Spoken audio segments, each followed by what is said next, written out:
You are listening to the Scars and Guitars podcast. My name is Andrew Mackay-Smith, and you are tuning into my conversation with Rich Ward. Rich is the guitarist at the centre of two bands, Stuck Mojo and Fozzy. He's a fascinating individual and a wonderful interview subject, so let's hear from him right now. Let's go. Hello, this is Rich. Hey Rich, Andy Mackay-Smith calling from Queensland and Australia. So how are you? Oh man, I'm doing fantastic. Thanks for calling me. No problems at all, mate. Sounds like you're out and about. I am just walking back from my meal back to the venue, and I walked a long way around because there was the line in front of the building, and I knew I was going to be talking to you, so awesome. I knew I would get caught up chatting with some of the fans. So I'm taking the Batcave route. Awesome stuff, mate. All good, mate. All right. Well, look, I'll kick things off just in the interest of time for you so that you can get back to relaxing before the show then. And, mate, I've been looking forward to this chat. I've got it. You're on. Well, I've got as much time as you need, so there's no need to rush. I'm an honor to speak with you, so please don't feel like we have to rush because I've got some time before the show, so take your time. Excellent, mate. Well, I've got plenty of questions to ask you because, mate, I've been a fan of yours in particular and your guitar playing for, mate, I think it's close to 20 years now. You've been... Oh, thank you. You've been producing some of the tastiest southern fried razor-sharp riffage for... I think it's almost 30 years, if I could go back and count, since you first started recording. And, mate, the track, and in particular the album Pig Walk, had a tremendous impact on me back in 1996 when I first heard it. And this was at a time when metal wasn't really, wasn't going all of that well back then. But Stuck Mojo was certainly very hard to ignore. But these days, you're in partnership with Chris Jericho in Fozzy, and you've been doing that since the year 2000. Mate, you've got a new album out titled Judas, and I think it's released on October 13th here in Australia. What can fans expect from the album, mate? Well, I think it is the natural progression from Do You Want to Start a War? I mean, there's lots of breadcrumbs that folks who have heard that record will say, wow, it's there's lots of nice, tasty morsels of riffs and big melodies and big harmony hook choruses. But at the same time, I think this album may have taken a little bit of a darker turn, which I think was something that we all felt just kind of personally, that we were all kind of looking for how to better connect with these new song ideas, and I think all things considered, this is, I think the best way to describe it is this record is a real chance to look in the mirror. A lot of bands and songwriters like to externalize their life, so they like to try to look to other people to kind of put their faults and unfortunate choices in life and say, look what you've done to me. And this record is much more of a, oh boy, did I mess this up. And I think it's kind of a refreshing perspective because, as I said, we have a tendency to kind of have a bit of a victim mentality in this day and age where everybody wants to project I've been put upon mindset.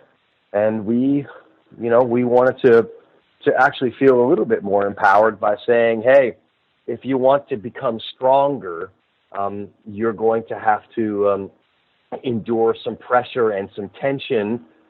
People who live in anti-gravity environments, they never grow, because if you're always looking to blame life on other people, you'll never be able to walk out the other side a stronger person. So I think those types of lyrical content has really taken this in a bit of a darker direction, which for me, as a guy who is really attracted to dark music, really was pitching right into my sweet spot.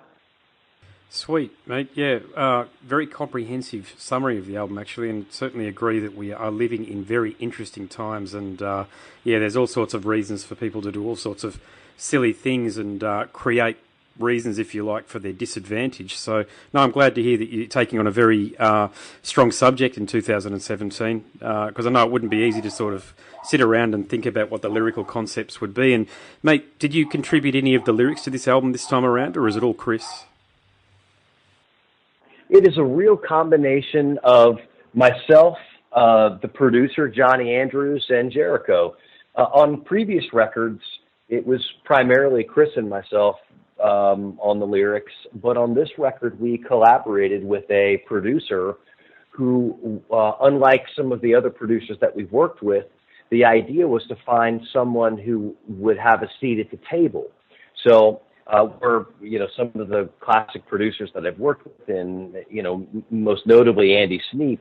And Andy Sneap he's an architect, so he likes to come in and really work with sounds and putting together something that sonically really becomes a nice complement to what you're creating. Whereas Johnny Andrews, our new producer, he's starting from scratch, where he's really working with the lyrics, and he's, as I said, he has a seat at the table. So as we're creating these songs, he's very much a part of the entire process, and he has a very dark approach lyrically and a very dark approach melodically. So it was a perfect push for us to have one more voice really helping us to kind of realize the direction where this album needed to go in. So it was very much a kind of a group effort. And in the press release that I received for the album, Chris states that Judas is the band's best album ever. Do you think he's just being enthusiastic, or do you agree with him? I always leave that up for other people to say. If someone said, put a hand grenade under my chin and said, say yes or no, I would say yes, because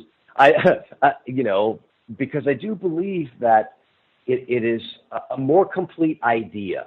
I think in previous records we have amazing songs, and left to our own devices, I'm a guitar player, so I'm catering to my guitar player inner fantasies and writing riffs and solos, and I grew up on prog music and metal, and so I like to represent some of those ideas. And sometimes you can be catering to your own palette at the peril of the song sometimes, because it's always nice to let the song be in the driver's seat. So Johnny was very good at kind of being the coach of this process. And when I would say, hey, what do you think of this bridge section idea? I love it. Let's not settle there. I know as a guitar player and as a riffer, that's where you would go. Let's try 5 or 6 other ideas. And it was much more of a, we spent we had to spend a year and a half on this album. So, and it wasn't everyday writing, but it was go home, work for 2 weeks on some ideas, bring them to the studio. We would come in together and we do kind of a sit down and listening through material, and then we do some work on it, and then we would take a couple of weeks off, and we would then go back and make changes based on some ideas that we had from those meetings. And so we started doing what you would do kind of with a book, and you've got a first draft, and then you've got a second draft and a third draft. Some songs would be discarded, new ideas would come up, and so because we didn't have a deadline on this record, it really allowed us to kind of explore lots of things. And I think through that process of not saying the first idea is the one, we're just going to go with this, I think it really allowed us to allow this album to self-select. It was a Darwinian process. Do you know what I mean? It was a matter of songs I get it. Are winning and losing through attrition, So I was really so. With that being said, I'll let everyone else say what they think about the album. But as I said, gun to the head scenario, I would say that it is, in a lot of ways, it's a superior record to things we've done in the past. Okay, now I mentioned I'm an old fan, so I've got to ask you some questions about Stuck Mojo. Are you okay? I know we're here to talk about Fozzy, but are you okay if I ask a few questions about Stuck Mojo? As far as I'm concerned, we're friends. We can talk about anything. Yeah, I'm up for it. Thank you, brother. All right.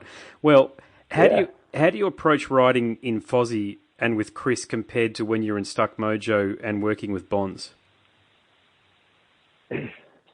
Well, you have to write for the voice.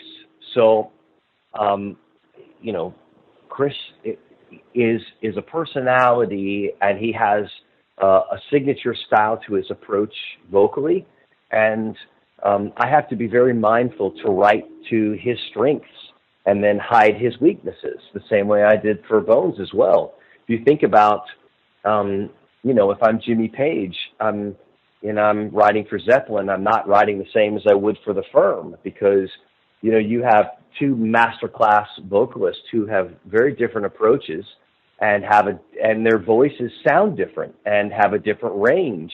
And even though Jimmy Page has a style in the same way that, Eddie Van Halen didn't write the same for Sammy Hagar as he did for David Lee Roth. Now, we can break that down and unpack it and dissect it and analyze it and come up with a bunch of different conclusions. But ultimately, if you're the primary songwriter in a band, you will succeed if you don't ignore the fact that it is a team that goes on the field. And it's not just about you and your riffs and your desires to make this kind of record. This is a group effort. It's not singles tennis or golf. You will succeed or fail based on the efforts of the group. So when I'm working, I'm not writing drum parts that are out of the comfort zone of my longtime drumming partner, Frank Fonseray. And I think that's an important part. So when I'm constructing the meat and potatoes parts of the songs and creating demos, I'm working within the framework of knowing every nuance and detail of my partners that I'm writing for. And then when I give them their parts, I have to be open to making adjustments, because even though I know their sweet spots and their range, I know what type of vowel sounds that Chris is. When Chris sings, he has some vowel sounds that sound amazing and some that sound really good. So I'm always trying to steer towards the amazing side, because that's what you do. When I write a guitar solo, I'm not trying to be Yngwie Malmsteen, because I'd suck at being Yngwie Malmsteen. I'm good at being Rich Ward. So I'm just going to try to be the best Rich Ward that I can and try not to drive on the wrong side of the road. So, and the same went for Bones, which was that I recognized that he was never going to be this amazing technical rapper.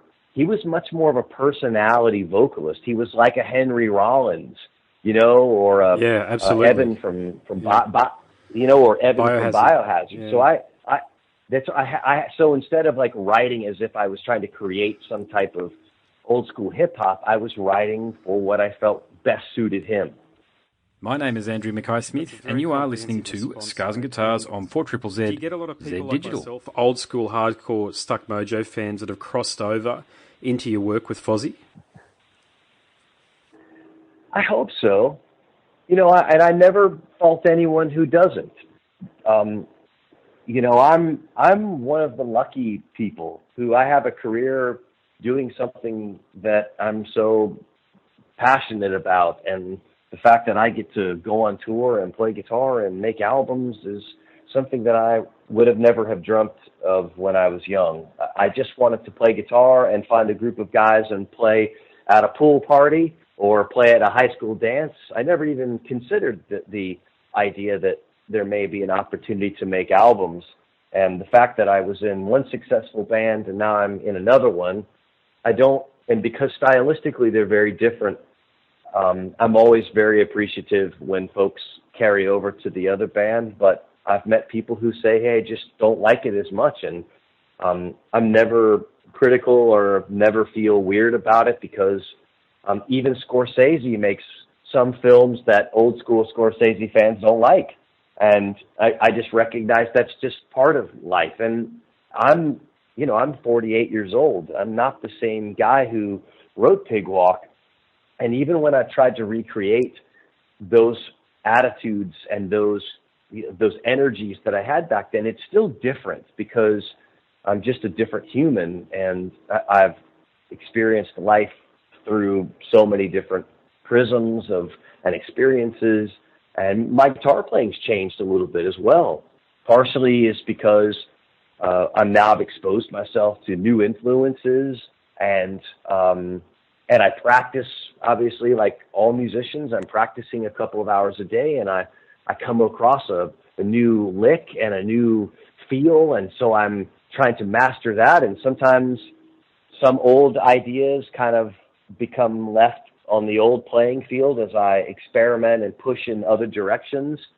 And so with all that said, I always have this wish that I can make everyone happy, because, I've seen disappointed fans who have said, I don't like the new Stuck Mojo, and I don't like Fozzy, and why can't you just do Rising and Pig Walk? And, it bums me out, because, in life, you want to please. We all have that desire in all of us, who wants to make our wife or our husband happy and our children happy, and we all want to please, and yet all we can do is just put our best foot forward, work very hard, and be dedicated, and treat our fans with respect. And you hope that you can win them over. But if you can't, then you just have to keep moving forward and just let that energy go. When you were recording Pig Walk, what was it like working with Devin Townsend? And I asked that because I've only just finished reading his biography, and he mentions working with you guys in the bio, and I had a good chat to him a few months ago as well. So, mate, what was it like working with Devin? Amazing. I mean, he's a genius. He has a chaotic personality in all the right ways. Like I would imagine, Sigmund Freud would have been, and the way that Albert Einstein would have been, or any just genius who just has an amazing way to tap into human psyche and then marry that with a masterful, ownership of multiple different instruments and his voice. And it was the first time I ever sat in a room with someone that I thought was just so much more talented than I was. And I was enamored with Devin because I saw him as someone who was fearless. He would do whatever he wanted to do, and he didn't care what a record company executive said, and he didn't care what his fans said. He just did what he felt what was natural for him, and what his vision was musically. And in working with him, he just encouraged me to do the same. So he wasn't trying to make a Devin Townsend record. He was just urging us to make the best Stuck Mojo record. And, he just, I think he was just almost like a life coach for me. Because growing up, I didn't really have any friends who were master musicians. I didn't really have anyone that I met that I really considered just brilliant beyond brilliant as an artist, and he was the first one that I had ever met. So he really saved that record, because we had Daniel Bergstrand, who had produced Destroy, Erase, Improve, the Meshuggah record, and he was the primary producer on the record, and Devin was brought in to help us with samples, textures, helping just kind of as a creative guru for us, to have someone extra in there, because Daniel was going to be the technical side, then Devin would be kind of the Rick Rubin of the project. The creative guy. And Devin, that's exactly right. And Devin ended up taking over the process because he just has that personality. I mean, if he decided to be a politician, he could do that and be successful, because he just has that personality, that he's likable, but he has integrity, and you know that what you get is the real deal. I'm going to offer you a sincere compliment now. You possess one of the most incendiary guitar tones and techniques in modern metal. Yourself and a bloke called Josh Travis, actually, from a band called Amur, actually, are the two guitarists that I feel are worthy of Dime's mantle, if you like. And I've been thinking that way about your playing ever since I heard Pig Walk, and your work on Rising only added to the view. Now, your tone has certainly evolved over the years, but how has it evolved? And you mentioned, okay, obviously that you're not the same person, as we all aren't, that we now compared to 20 years ago. But What do you do differently now to say compared to say 20 years ago with regards to your guitar playing? And I might add, I'm a musician myself, so that's probably the reason why I'm prompted to ask the question. I think and thank you for saying so. That I'm completely honored by you even mentioning my name in the same sentence as the great Dime. I think I started finding that I was enjoying the orchestral side and the melodic and musical side of guitar as I started to get older. So whereas the Rising and Pig Walk were just brutal stacking of, so it would be a Les Paul and a Marshall recorded 4 times.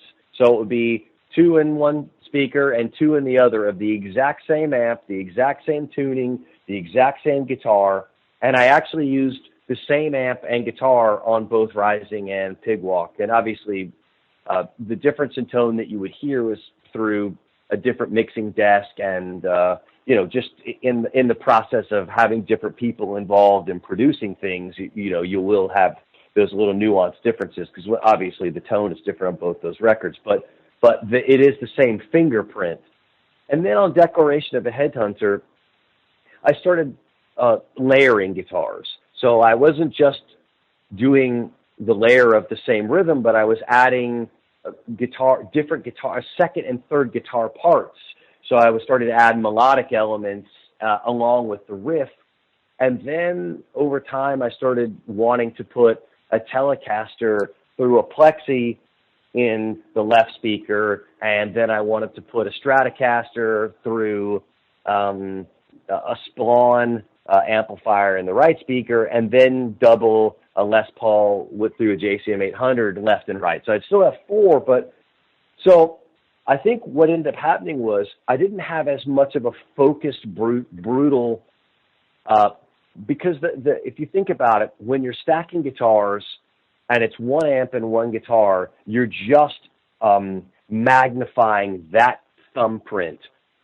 So whatever the tonal profile is of that combination, you're just amplifying those frequencies and that. So, but by using multiple guitars and multiple amps, you're actually widening the sound because those doubles, triples, and quadruple tracks, they land in a different frequency range.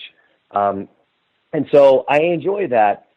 There is something to be said for, and even on the most recent Stuck Mojo record, Here Come the Infidels, I actually experimented with going back to my original Pig Walk and Rising formula where I was using 1 guitar and 1 amp and doubling some things, quadruple tracking them. So I was going a little bit further back to that. On the new Fozzy record, I didn't feel like that approach was as appropriate. So I did go back to a little more texturing where there were more layers, there was more different instruments, different pedals, different amplifiers, different speaker cabinets, and different and using combinations that suited the vibe of the song. So if something was darker, I would use a darker amp, and if something wanted to be more aggressive and have a more barking high mids,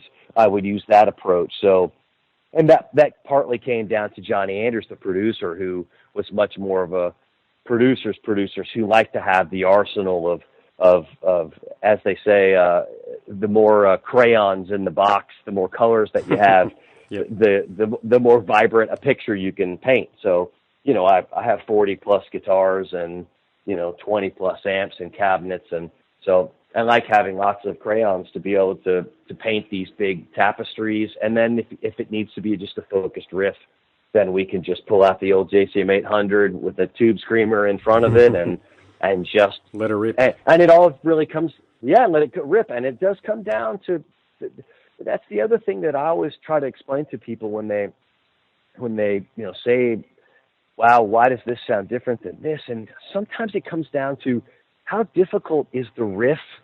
Did I tour these songs? Because on Pig Walk and Rising, we were writing those albums on the road.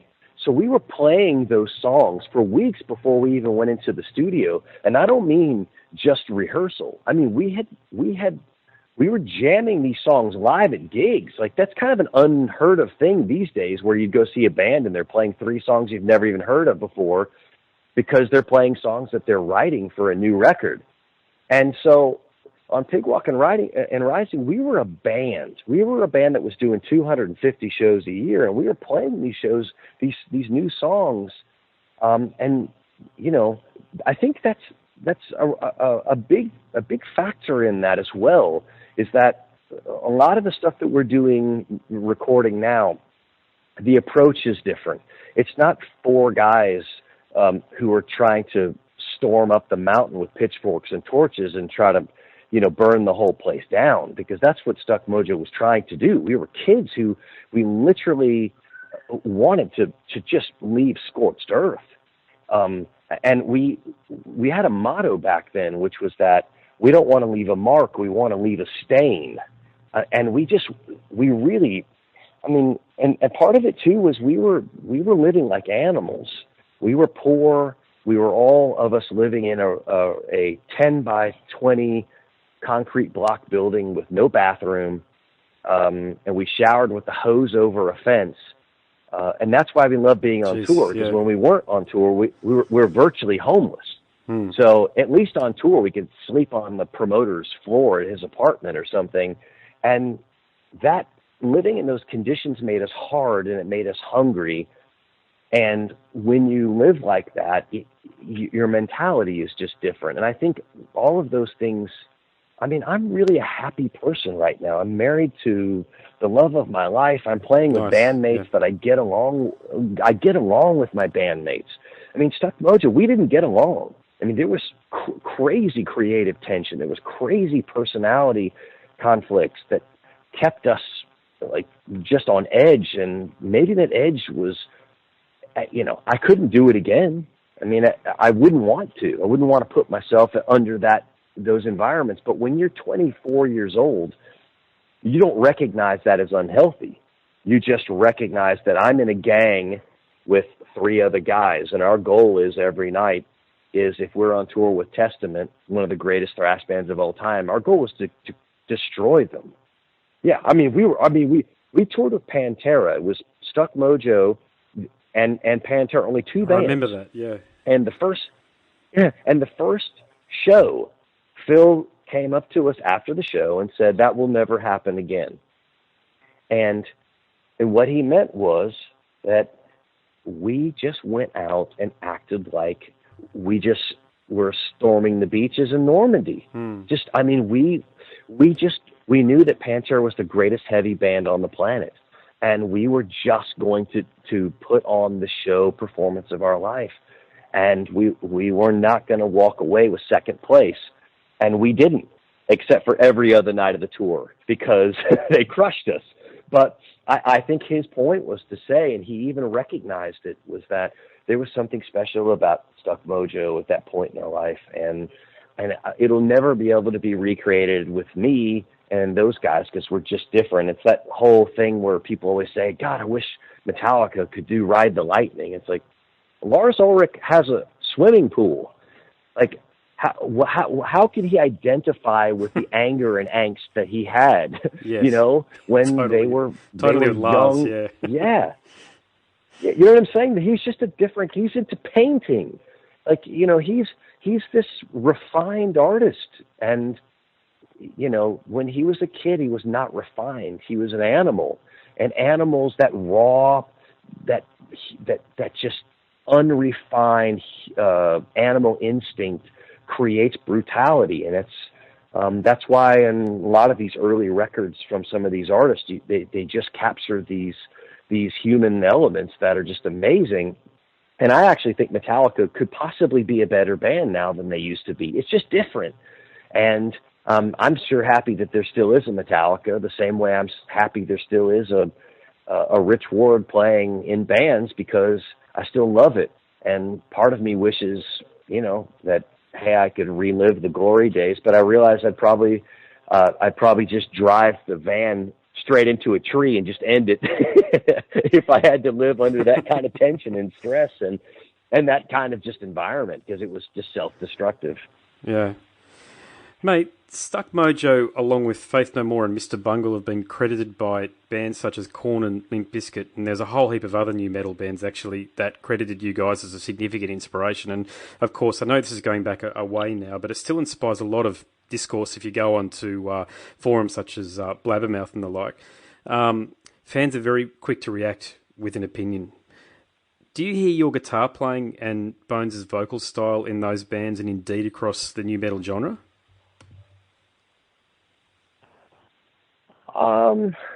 Probably not. I hear it more in some of the kind of other 90s bands, and early 2000s bands. I think our influence on some of those bands was not so much in the exact fingerprint in the emulation of those things as much as it was conceptually the idea of, because when I first heard Faith No More and I first heard Mother's Milk by the Chili Peppers, it was almost like I can imagine when, someone came up to women and told them, you guys can vote.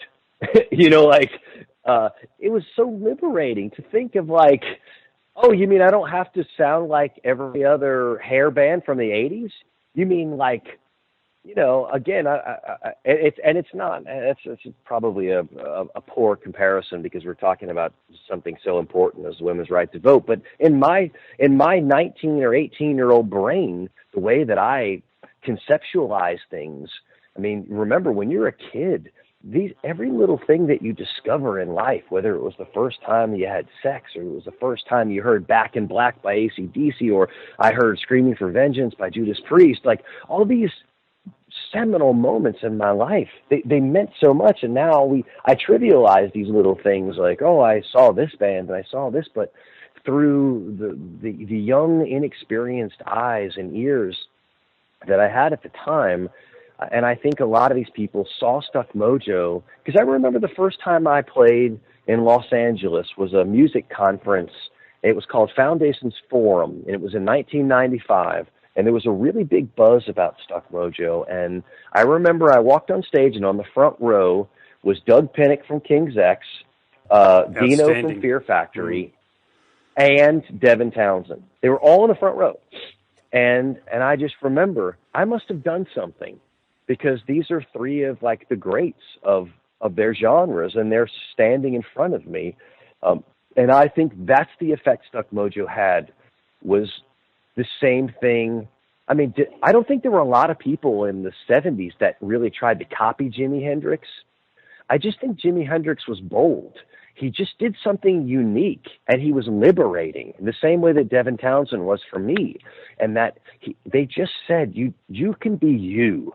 You can do your thing. Stuck Mojo walked on stage with two black guys and two white guys and did this metal riffing hybrid with some funk and soul and rap influences that had really not in that kind of formula had ever been done before. And I don't think it has been done like Stuck Mojo since. Just because we're all unique and the players are individuals and we have our own approach. My name is Andrew Mackay-Smith, and you are listening to Scars and Guitars on 4ZZZ, Z Digital. Van Halen, I tried to copy Randy Rhoads, I tried to copy Zakk Wylde, and I never sounded like any of them, because those guys are you can never assimilate into what they do, because they're so specific. They just have such a unique style. So I would say that our influence had way more to do with our impact on just, I mean, we played places that black musicians have never played before. I mean, we played many rock bars, and people always talk about racism. I don't ever believe I've never seen racism. I've never had anyone who thought weird about us because we had black people. It's just cultural. If I was in a reggae band and I was a white guy and I walked in playing a guitar for a reggae band and I came into a bar full of a bunch of Rastafarians, they just would look at me funny, because it's just, what's this dude? Like, people would just wonder, because it's out of character, right? It doesn't mean that they hate white people and hate white guitar players. It's just that when you're immersing yourself in someone else's culture, it just makes you unique. It's not and the I norm. think That's what it is, and it stands out. So that's why that's exactly, people pay yes. attention. That's what it is. Yeah. Yes, you're exactly right. And that's why I think, people always say, did you guys have experienced racism? I was like, no, we never experienced. Racism is when someone hates you just by the mere sight of your pigment or your culture. I mean, no one ever hated us, because we had black guys in the band. It just didn't fit what their blueprint was. It just didn't compute. And I think in a lot of ways that helped a lot of other bands and be able to just be, like, as I said, just do who you were. I wore a cowboy hat and bell bottoms, and Bones came in with Dickie shorts and dreads, and we had our thing. And I thought that was a great juxtaposition, by the way. I love the fact that you both look so different. You both almost look like you'd met the morning before you got up on stage, but when you guys played together, it was very clear you'd been playing together for a very long time. Thanks. And we kind of did. We met working at Pizza Hut. We both had our, $5 an hour job. We were both trying to pay our bills, and we met each other like a lot of bands do. You meet each other just through social settings or work. And we came from, I never even knew anything about politics. My parents never spoke about politics at the dinner table or religion. My parents were just, do well in school, practice your guitar, go to soccer practice. It was all about the routine of life, but there was never any philosophical conversations. And Bones was the first person that ever talked to me about social issues. I remember one time he told me, he's like, the CIA created AIDS to kill black people. And I thought, they did? Those sons of bitches. It's like, I don't think that's correct, but no one's ever said it to me before. Yeah, it's the first time you heard it. Kids, yeah. Yeah, it's like, there was no internet, so I'm sure he heard it from somebody that he thought was smart. And, back then, because it was pre-internet, it was just about what you read in books and in, whatever cultural magazines were out at the time. And it was a great moment for just my personal exploration into learning about other cultures and learning that, wow, the world is a big place full of big ideas. And Stuck Mojo was a great laboratory to, kind of discuss those ideas in ways. I mean, let's face it, we had a black front man who was talking about topics that would be considered today kind of off the table, like, things about guns and and not in a negative way. I mean, nowadays everyone's talking about gun control and guns are evil. And here we had a black man with dreads talking about how he carries a gun, and not in a thuggish way, but in a way of just the old American cowboy spirit.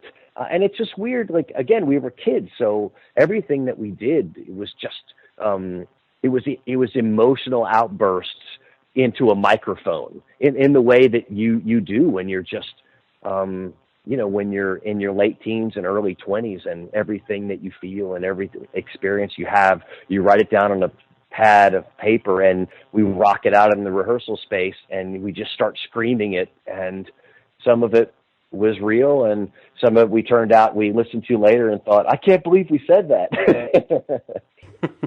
Mate, you're as good a person to ask as any, and I think you're the first person from the US that I've actually spoken to since what happened in Las Vegas, mate. But what do you think is going to happen now in the States with gun reform and gun control after that horrific event? It's hard to say, because we're in a reactionary period of time, right? So we all just, jihadists fly airplanes into buildings, so now we have to stand in long lines and take our shoes off, and can't have liquids, and we can't do this. And so everything that happens, we just continue to react until the point where no one wants to travel because it takes you 3 hours to get through a line. And I'm a classic liberal, and in my philosophy and the way I see life is that you can't avoid these types of things, and I think one of the things that we were kind of discussing kind of amongst us on the bus just the last couple of days was, automatic weapons are illegal in the United States. You can't buy them, but before 1986, you could, but we never had any of this stuff. There was never mass killings like this. There were very few. I think there was only one mass shooting in the 70s, but we just didn't have these events. But we had, we've still had, millions of guns on the streets and people carried. When I went to high school, kids used to have their hunting rifle in their car. They'd have it in their back window of their truck. Guns is part of the American culture, but part of the American culture that has changed is that we've become more violent. And I think that needs to be the conversation because, again, if you want to look at this not emotionally, but you want to look at it scientifically, what has changed? Because that's how it's like if we're looking at global warming or if we're looking at any big problem of the day, we can't just walk around and make big changes based on emotion. We have to look at the data. We have to break this down because that's what separates us from apes in a tree throwing crap at each other, is that we can look at data and we can dissect this and we can really peel back the layers. And, 70% of Americans are on some type of mind-altering psychotics, yeah. That's a big issue, isn't it? Yeah. I think that and just to interrupt you, mate, but I think that and also too the advent of the internet, and with the internet, ideologies of any description can spread very quickly. So people sort of live in these bubbles or these echo chambers or these vacuums, I think you said earlier in the discussion, and they develop their own ideas and thoughts and philosophies about these ideologies that are completely bullshit and harmful.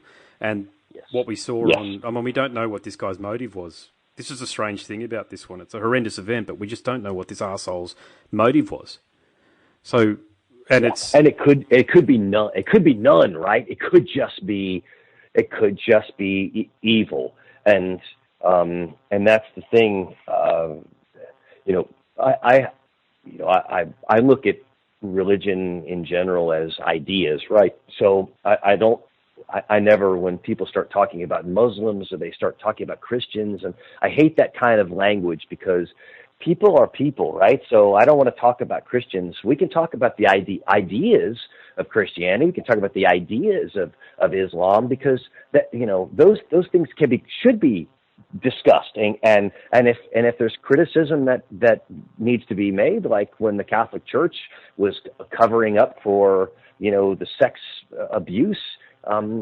We should criticize those events. That's a big scandal here in Australia. That one right now, actually. Yeah, I read that. Yeah, massive. Yeah, and those are the things that we need to.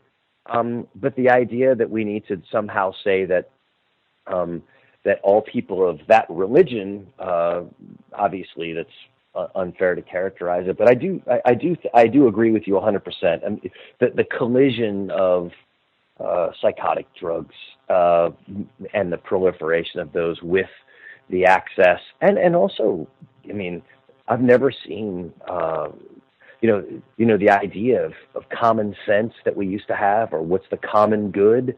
That just presupposes that we have a common thing that ties us all together. So the idea is, I think we've become more and more divided, and I think the internet has played into that.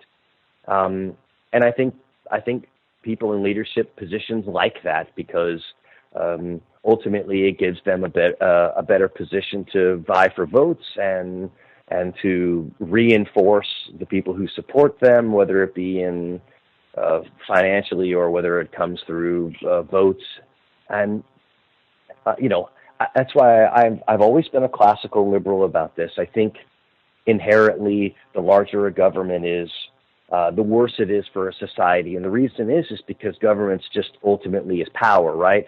So people loved the fact that Barack Obama was a very powerful president, and he had lots of executive actions and was able to exact a lot of change. And I always told my friends, it's like, you do realize that the pendulum always swings back and forth. And you like the idea of this big government now, but wait until somebody's in charge that you don't like. And now we're there. Yeah. And yes. now now we're there. And now everyone's saying, "Oh my God, I can't believe he's got all this power." I was like, you can't have it both ways. It's the power that's bad, because if we live in a society where the president can say anything that he wants to, but we've minimized his impact on our lives so much it doesn't matter. 100 years ago, a president in the United States had very little impact, because in American politics, the way our societies are, we have the three branches of government. And the president doesn't set policy; he just signs it. So we have the lawmakers; they write bills and they send it to the president. He can either sign it or he can veto it. That was what he did. Now we've expanded his powers so much that he has a great amount of influence and effects on our lives, and it's our own fault because we play team sports. You bad, he's good.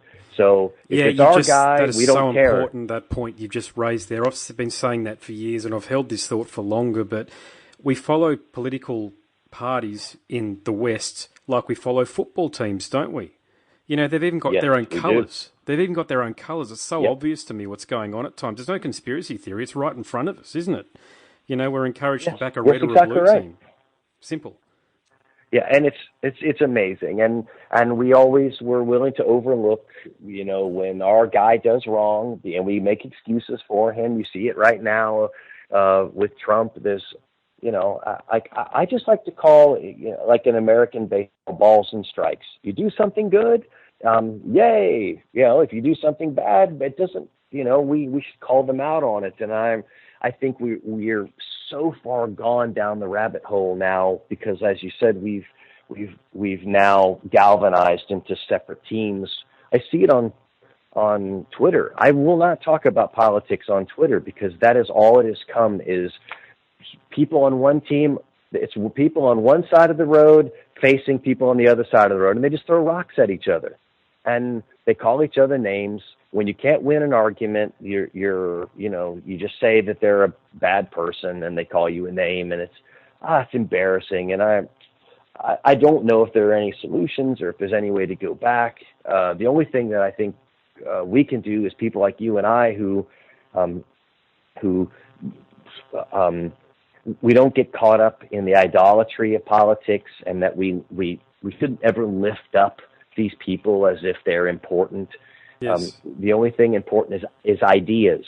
Yes. Right? The yes, ideas are what... My name is Andrew Mackay-Smith, and you are listening to Scars and Guitars on 4ZZZ Z Digital.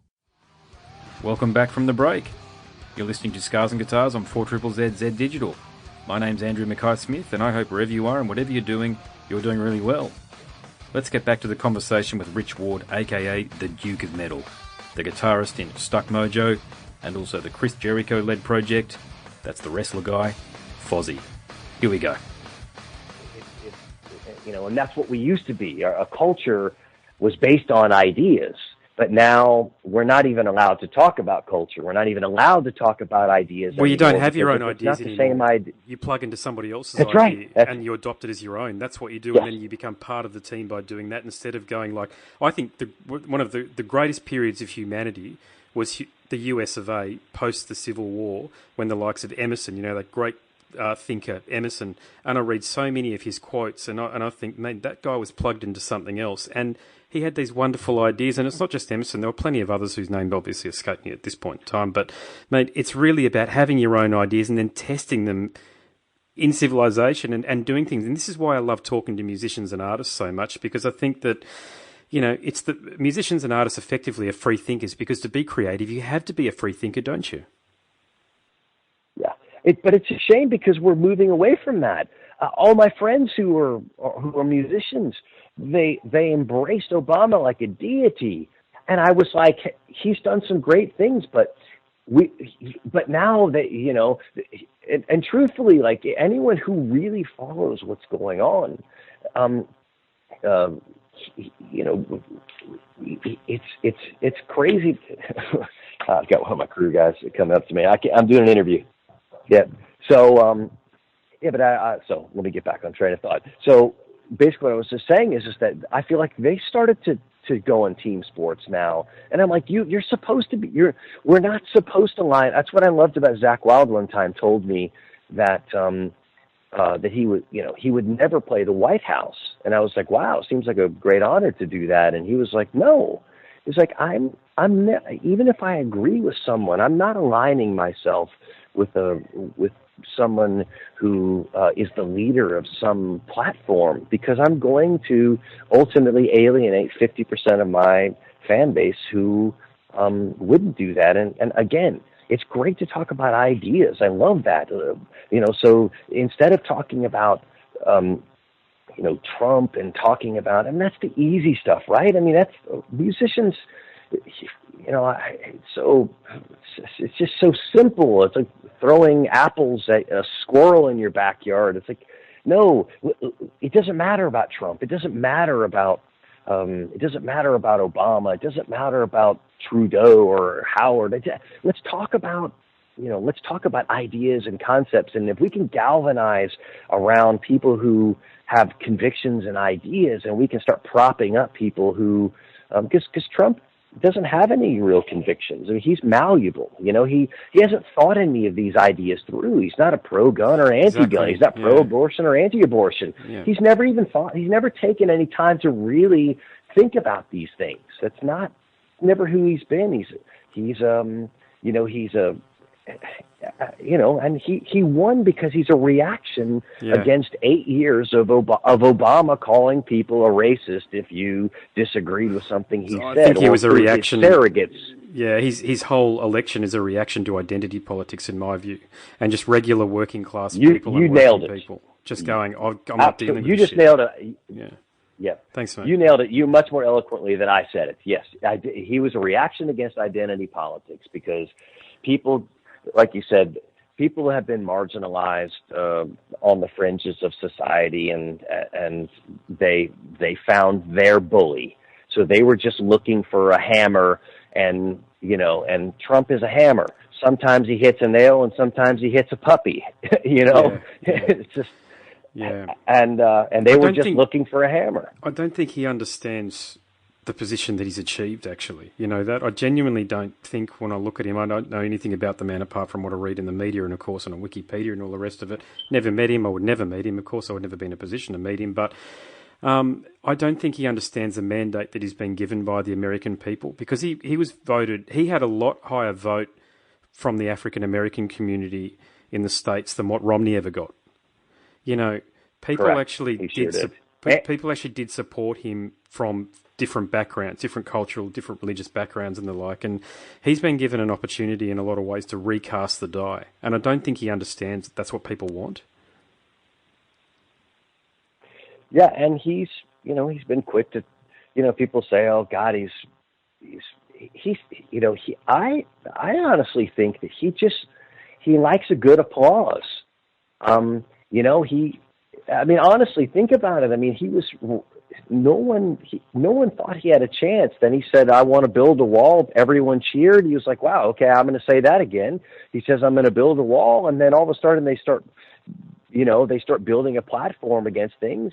But, if you look at the things he said 10 years before that, he was all for aggressive immigration numbers coming in and how it would help the economy. And I just think, as you said, I don't think he's thought these ideas through. I don't think he has any core principles. And I think he likes to put the W's in the win column. He wants to win, which is why when he couldn't get health care through and he couldn't get the tax cut thing through, what's the next thing he does? He goes for the applause line and tells those asshole millionaire football players to get off the field if you're going to kneel for the anthem, and that just stirs up his base, and they love that. It's red meat for them, but it allows him to have some breathing time while he figures out, hey, I'm I've alienated everyone in my party, I've alienated everyone in the other party, and he's essentially a lame duck president in his first year. Do you think he's going to run his full 4-year course, first term? God, I have no idea. It's just so unpredictable. I just, It's a weird situation, is it? So bizarre. It is so bizarre because you can't predict it. He's so unpredictable that it is literally okay, let's just see how this goes. I mean, I have to admit, there's been some things he's done that I was like, oh, okay, it's not terrible. But the majority of things I just can't get my head wrapped around because, he has changed 180 degrees course. I mean, he's even backtracking on the wall now. Well, we'll get to that maybe down the road. It's like, again, when you have no principles, you will pretty much you're just a raft in the middle of the ocean, waiting around with no course. And all the people who kind of brought him to power have all been fired. So he has a whole new group of people in there.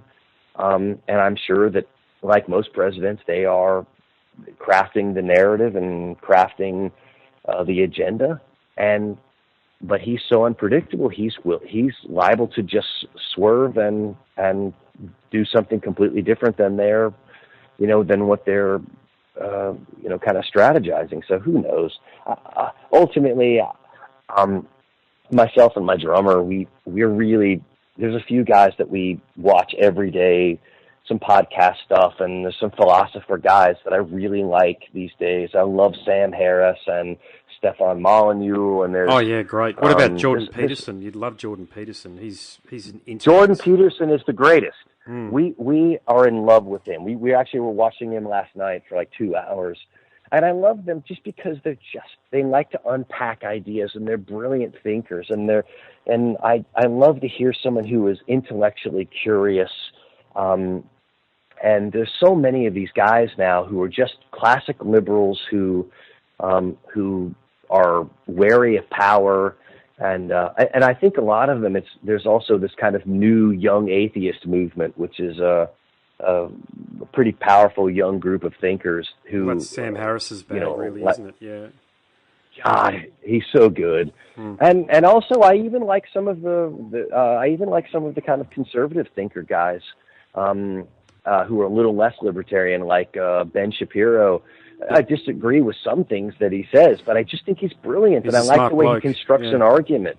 Yeah, and so I try to immerse myself with as many of these types of people who I don't always agree with, but I love the fact that they challenge the way that I think about things, and I'm not, my IQ is far below where they are, but it at least allows me to exercise but you're a deep thinker. You're a thinker, yeah. I mean, it's... So that's for me, and because we can't control politics, it's become such a... I wouldn't be out of the question for Oprah to be our next president. I mean, it's not out of the question. So, the thing for people like you, the thing for people like you and I to do is just to immerse ourselves in philosophy and in things that can help us become better in our own world, and maybe affect in a small way some change of people that are in our circle of friends, and help us to help our neighbors. And because obviously all politics used to be local, and it used to be all about building strong communities and building strong neighbors and relationships. And I think that's where America it will have to at some point rebound into, because it really, I mean, it could be Mark Cuban and Oprah running together, I've got to compliment you, mate. You're studying exactly what I've been saying amongst my own, group of mates here in Australia and in my family, You are one of the guys that I think people should look up to, and the reason for that is, okay, you've got an informed opinion on what's going on in the States at the moment, not just in the States, but globally. But you've got your own lane, and that lane is music, and you're giving a lot to society by playing music, mate. Do you understand what I mean? Like, so many people, mate, are walking around hitting brick walls in corporate roles and in jobs that they absolutely hate, who haven't been able to mine their creativity. Now, my own philosophy is that everybody is creative. You've just got to mine it. You've just got to find a way to get into it. Now, some people can be creative because they build cars, for example. Some people can be creative because they plough a field. some people like you and I can be creative because we're into music. You know, I dabble in journalism and I do what I'm doing here now, and I'm also a musician, and I play guitar and bass in covers bands every weekend. But you, mate, you're doing it on a global scale, so I've got to hand it to you. You know, you figured out your muse very early on, and you stuck to your own lane. You know, you haven't deviated. Well, and thank you for saying that. It's so hard too, because again, you know, there's so much in our business, which obviously you and I are in the same business. There is so much pressure to assimilate. There's so much pressure to be a follower, because the industry encourages there to be folks that just kind of stand in line behind whatever trend is popular at the time and whatever the current groupthink is. And even though I've been kind of silent on politics recently, and part of it is just because it's just you know, the amount of vitriol and hatred that people express towards any unapproved ideas these days. I don't want to burn any calories arguing about it. I'd love to have conversations like you and I are having, because we can unpack it a little bit. You know, we're actually having a discussion as opposed to we're sharing ideas. Stupid little. That's exactly right. And you're right. We're talking about ideas, and we're not just talking about legislation, and because that's, you know, ultimately civilizations live and die based on ideas, not on a law that could be overturned in 5 years if they find out that it didn't work. Yeah. Mate, I better let you get back to your preparation for the show, but have you got time for one more question? Of course.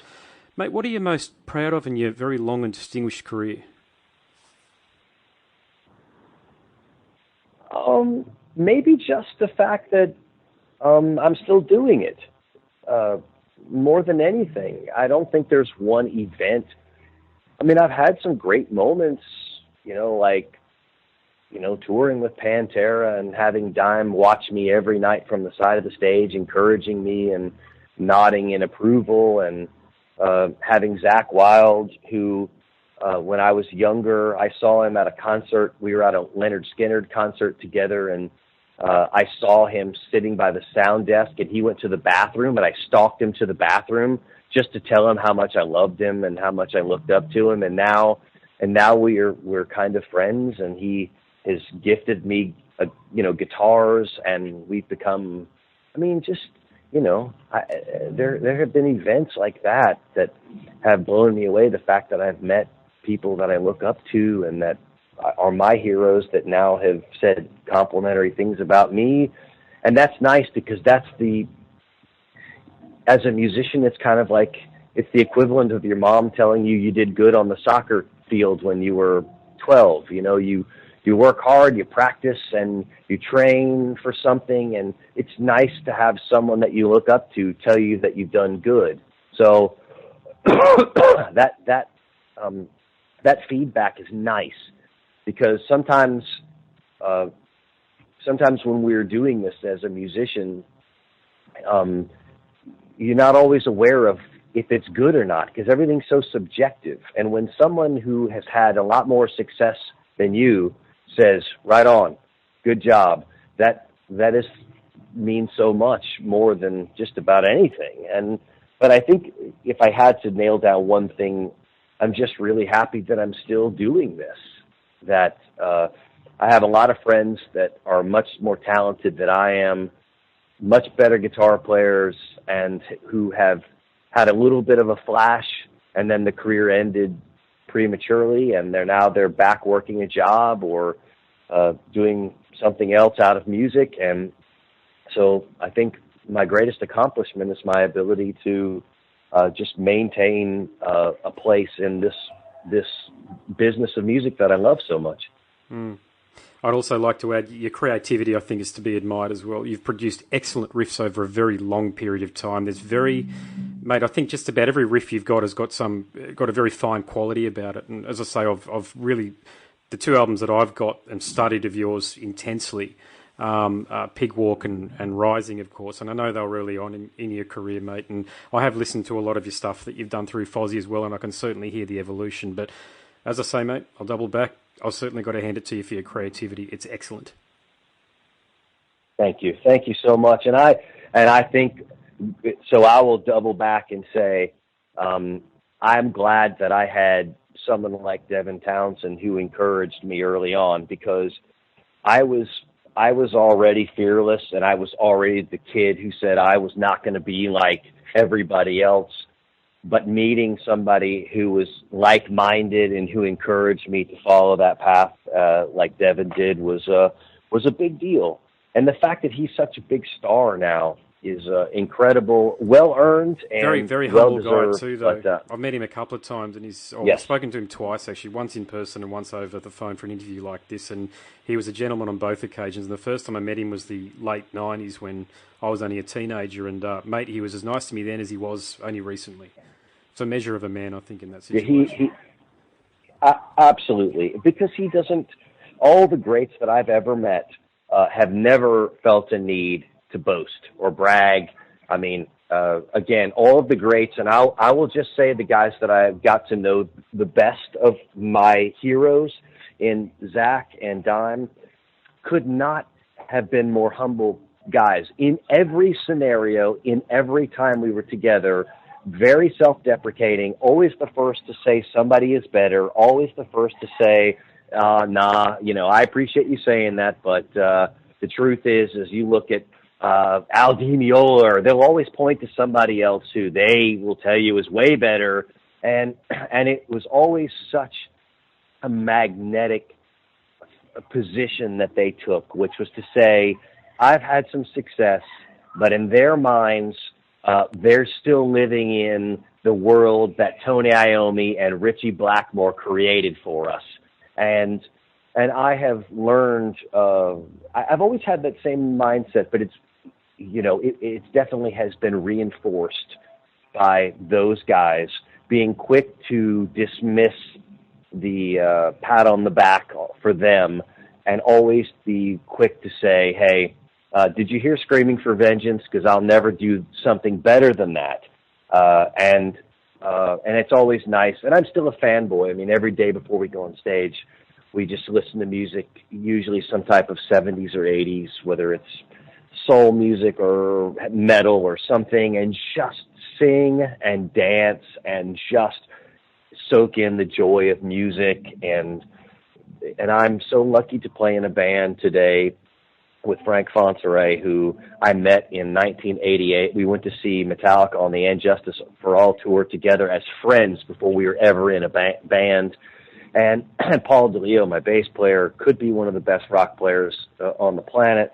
And Billy Gray, I've known him since the mid-'80s.